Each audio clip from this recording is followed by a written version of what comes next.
incorporated in their life on a daily basis. When I do praise and worship at home, you know, it's my alone time. But sometimes Royale, the baby, be in there with me. And I'll be praising and worshiping God, and I'll be speaking in tongue and walking back and forth in my room, and then she'll be right behind me. She can't speak in tongue, but she'll be right behind me. We have to be examples. Yeah. We have to be examples, even in church.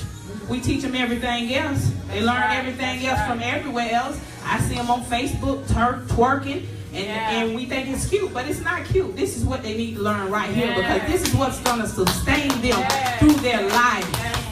When they're out there and they don't have us, they know who they can turn to. That's right. Amen? That's right. Okay. I think God gave me a sermon, but I'm going to break it down for 5 minutes, okay? All right. So the title of my motivational moment today, if I can find it. Oh, I know where it is. You ready, Nicole? I'm ready. I don't know where it's at. Anyway, what is God telling you to leave and you won't let it go? All right. Ponder on that for a minute, and maybe you come up with something. God gave me this message for myself, but I'm gonna give it to you. I still can't find it. Okay.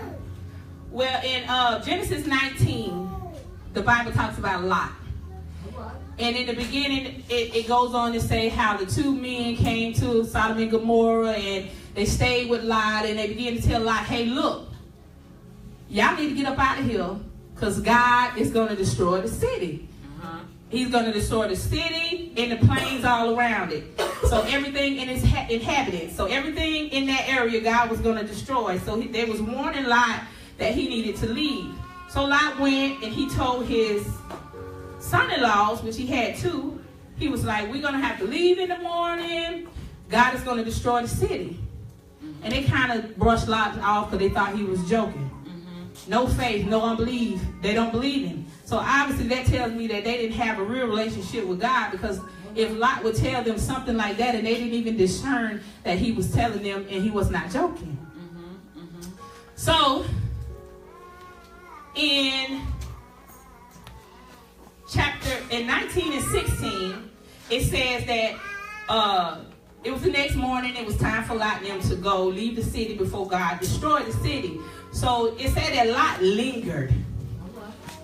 And that word lingers means to remain or stay in a place longer than usual.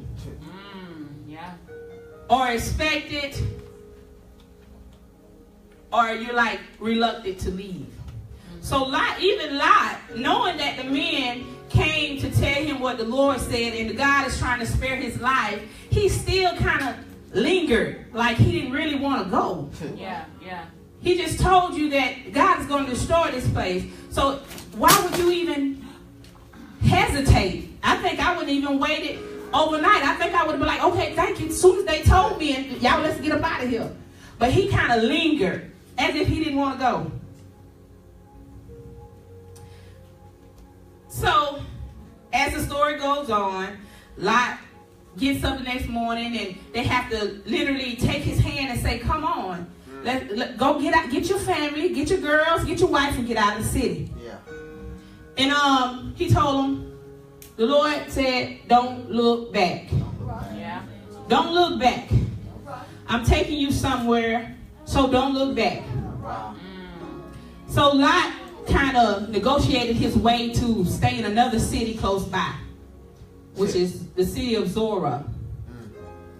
So even when God said, Lot, get your family, leave, because I'm going to destroy this place, he lingered. Then when he said, I want you to take your family and go to the mountain. I want you to go to the highest place. He said, Lord, let us just go over here to this city off to the side called Zorah. That's good. We'll go there. And so the Lord said, okay, go ahead. You can go there. I'll spare that city because you're going there. It says that the Lord's blessings is yes and amen. Yes, I have greater for you. yes, I have more for you. Yes, I have a mountain for you to go to. But if you want to go to the city outside of the city that I'm going to burn down, amen. Amen. Wow. It is so. You have your go ahead on. And even with that, he went to the city. God destroyed Sodom and Gomorrah and all that was around it. So he started getting nervous. I guess he was feeling that fire from everything around him. And he said, well, we're going to go ahead and go on to the mountain. So he came to his senses and he went on to the mountain. He took his daughters and his wife and went on to the mountain. But the wife, on her way to the mountain, she turned around and she looked back.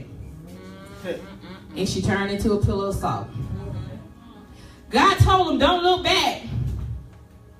Because obviously, what I have before you at the mountain is better than what you're leaving. All right. So she looked back and turned into a pillar of salt. And I think about her and I was like, what made her look back? Wow.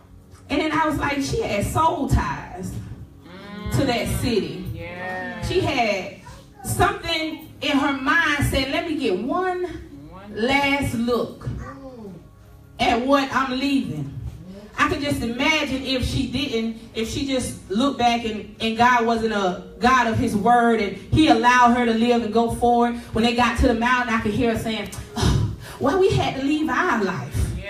Why he had to burn up our city. I love my house. You just build that house for me.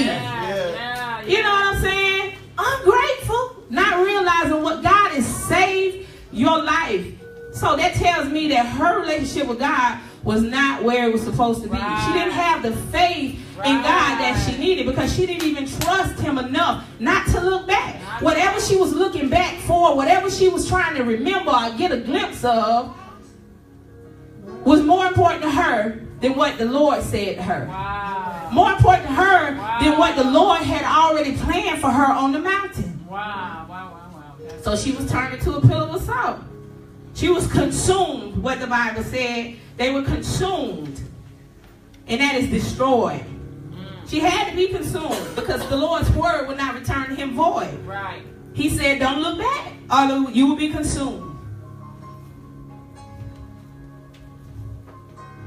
So she turned to a pillar of salt. They went on up to the mountain. They went on up to the mountain. They left her right there. They got up to the mountain. And the rest of the story, I don't know if you know it, but you could go and read it. They got up to the mountain and some things took place that was not of God. So obviously they brought some of those spirits that was left in Sodom and Gomorrah up there to the mountain because they got nervous, got all in their flesh. Our husbands is dead. We ain't going to be able to have any more children, so they slept with their father. That's not of God. That's definitely what he tried to destroy in Sodom and Gomorrah. But my message is, what is it that God is trying to take you from that you won't let go of? You think about that. I know I said this Friday, but it just stuck with me when I was talking about my own situation. And I kept saying, you know, I'm struggling with the decision. And then the man of God told me, he said, you're struggling. He said, didn't the Bible say, cast all your cares on me because I care for you? Struggling because you're still holding on. You trying to give it to God. God pulling at it, you pulling at it. God pulling at it, you pulling at it. That's the struggle. Let it go. Give it to God. He knows better than us anyway. And I guarantee you that your life will be better for it. Amen? Amen. Amen. Amen.